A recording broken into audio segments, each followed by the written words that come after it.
Not only did we suffer and get through adversity and battle demons throughout this FUT Champs run, as you can see, we finally won our first penalty shootout at 13-0. You don't know how important that is, missing our first penalty, which is quite intense. You need to watch it. And then, yes, boys and girls, as you can see by the title, we clutched our very first rank 1. Multiple times we've gotten 13-0, 14-0 this year. Got disconnected by a PC hacker last week at 13-0, which was heartbreaking. But this weekend, we took no risks. We took full responsibility in how we played, and we did not turn that crossplay on. But you'll be able to see our rewards, and we packed a big boy. We packed a big boy. I'll show you. Let's get into it. So we're getting into the games here. As you can see, we are 3-3 at 12-0 going into extra time. And I'm thinking, all right, like I can't be going to penalties.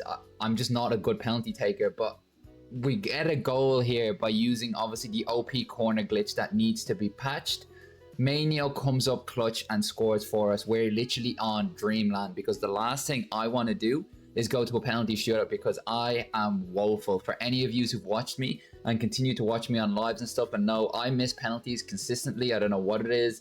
I just can't win penalty shootouts, and I don't know if they know what way I'm shooting or it's a mental thing, but yeah, I struggle with penalty shootouts. It's one of my weakest attributes.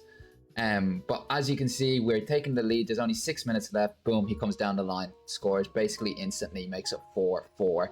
Again, we're literally panicking here mentally anyway, panicking, just thinking, all right, penalty shootout, this is not for us. We get into the penalty shootout. It's quite intense. I go really quiet here just so I can lock in and not listen to people. I have text-to-speech on, so I hear what people say. So the way they're telling me to shoot and stuff is very frustrating. But yeah, like you can see, I'm taking my time here because I don't want to miss. And as you can see, I literally shoot the exact way he dived, and I had time to react, but I just didn't. Then he goes and scores. I'm like, missed my first penalty. Not great at penalty shootouts. This is not a good start for us. But as you can see, Vieira bangs it in, bottom left. After that penalty shootout, we noticed one thing our opponent did that helped us win the game, which is he moved his player a little bit earlier than when I shoot. So as the animation is loading up, he would move to the direction he's going to dive. And I noticed that early, so I started changing the direction of my shots at the last second, which was a bit dodgy. But it did help us out, which was quite important, because yeah, if it wasn't for that, we probably would have lost. But as you can see, yeah, we're a penalty down. But yeah, he moves his goalkeeper early. I'm not sure if you noticed there. And then, I don't know, penalty shootouts ain't for me. Let me know in the comments what you think about that. But we come up clutch and save that penalty there. We're back in it. And at that moment, when I realized that he moves early and I can change direction, I just knew I couldn't lose the penalty shootout. It was literally just on me to save one of his penalties. I think we dived the right way a few times. I believe we dived the right way a few times, but our goalkeeper just couldn't get his hands on it. And I just don't know what that was. It was very, very frustrating. I'm not sure if you guys have experienced that, but let me know in the comments if you have. But this penalty shootout goes on for ages. Like, I can't remember the final score of it in the end, but yeah, we're going back and forth. We both missed one. And yeah, like I said, I'm just, yeah, it's just dodgy for me getting into a penalty shootout. I really, really do struggle with them. So yeah, this is why it went on for ages. I just couldn't really guess. I couldn't guess what way he was going. I couldn't pick a pattern. I don't know what you do. Do you look at head movement? I don't know. How do you decide what way to dive? Because for me, I'm just guessing. I'm just trying to look at their head movement and seeing which way they go. But as you can see now, we're 7-7 deep into the penalty shootouts. Our defenders are stepping up for us, and it's just going to get worse and worse from here in terms of like penalty animations. He does score this one, I believe. And then I think we do. We score this one here, which is quite important. We're on Kunde, obviously shocking penalty stats. But yeah, we put it away. As you can see in the chat, it's going crazy. This is scary. This is that.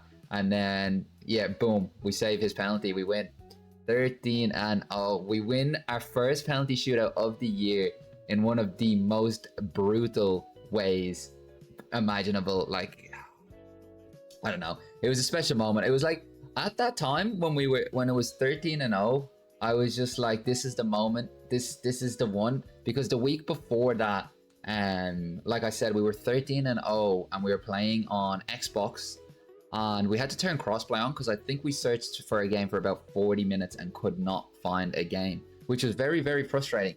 Especially in Oceania, we have a very small community here. I think there's only like 8,000 active players, but at the top it gets smaller and smaller. And as you know, the ELO works based on skill rating and win streak. So at that stage, yeah, I have my crossplay off.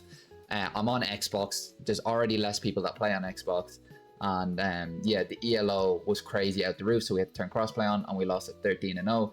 But as you can see, this is our 13th game for our 14th win. And it was pretty easy. It was surprisingly a lot easier. I'm not too sure what happened with the matchmaking there. But yeah, this was our 15-0 game. Our first opportunity to actually get a rank 1 this year.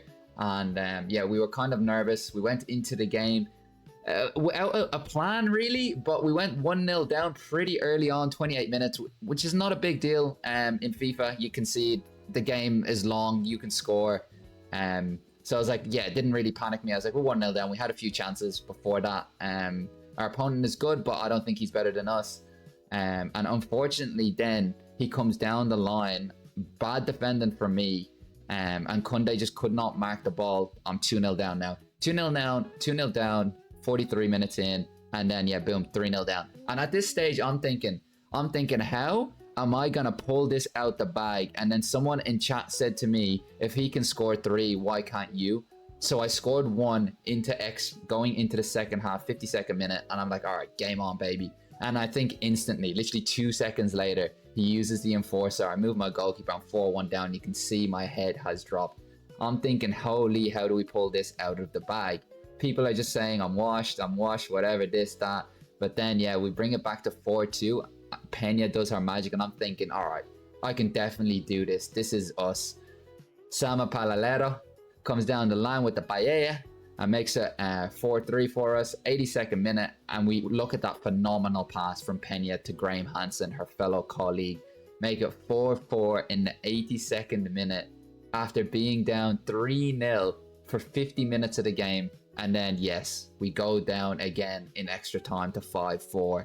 And at this stage, I'm just like, the game's kind of free-flowing. It's open. My confidence is still high. I'm just like, yeah, there's still time for us to score. Our opponent wasn't time-wasting or anything like that, which was really nice that he wasn't super ratty. But look at that pass from Maino. Look at the composure for William Jr.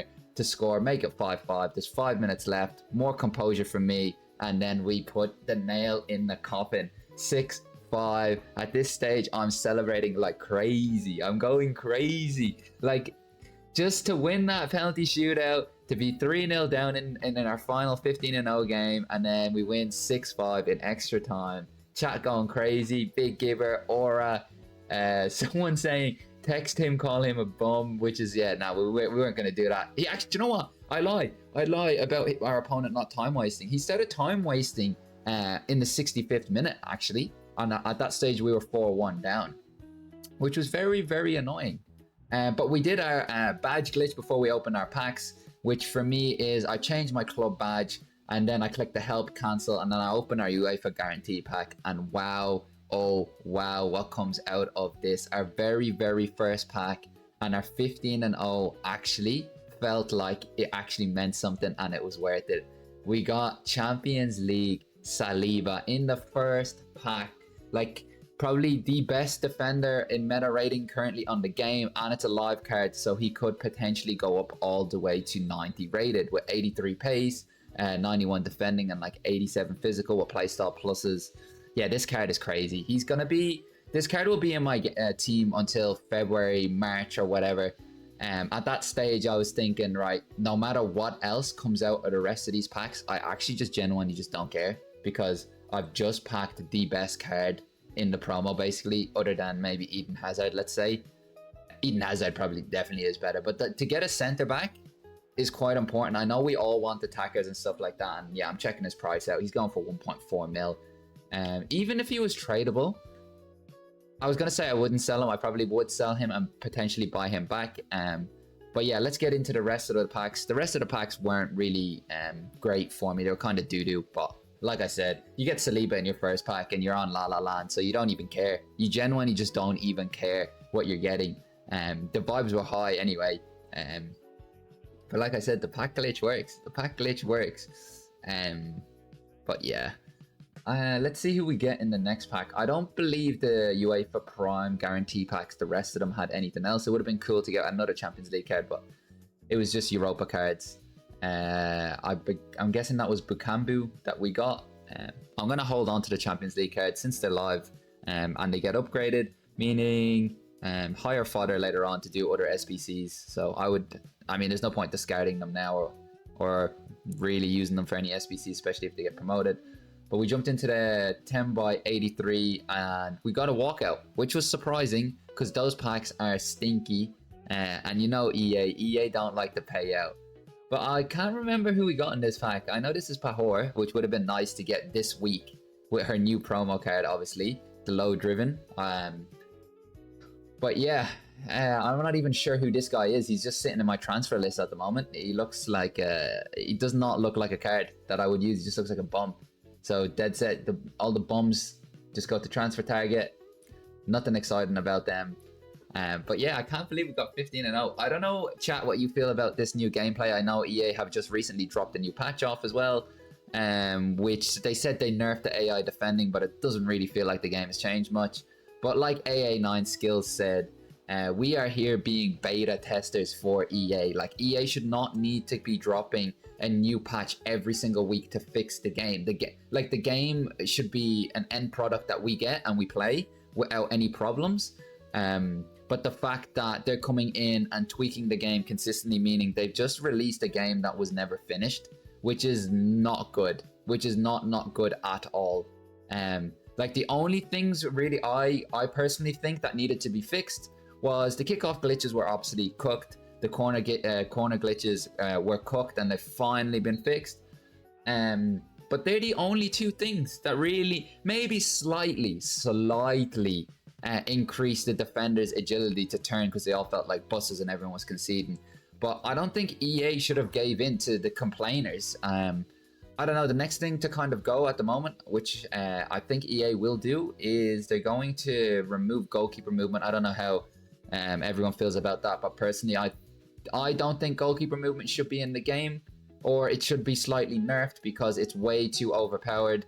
And I think if someone controls their goalkeeper, the AI centre back should not defend for them, which is the most frustrating part of the game, is when the AI just like they switch to their goalkeeper and it defends and auto tackles.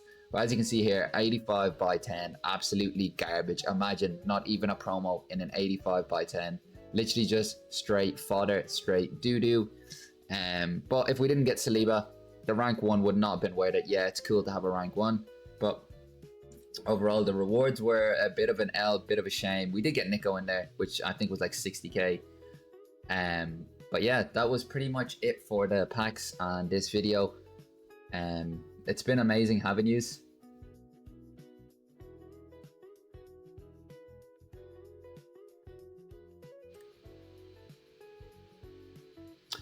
Yeah, that's it for the video. Thank you for tuning in to Big Gibber AU. Yeah, that was a special moment, and I appreciate everyone. Make sure to hit that like, subscribe button, and I'll see you at the next part 4 of La Heritage, where we use our Algerian, Australian, and Irish team to see if we could potentially get a rank 1. But I need your help in the comments on what players to use and what evos we're doing. But thank you for tuning in. Love yous all. Peace, and I'll catch you at the next one.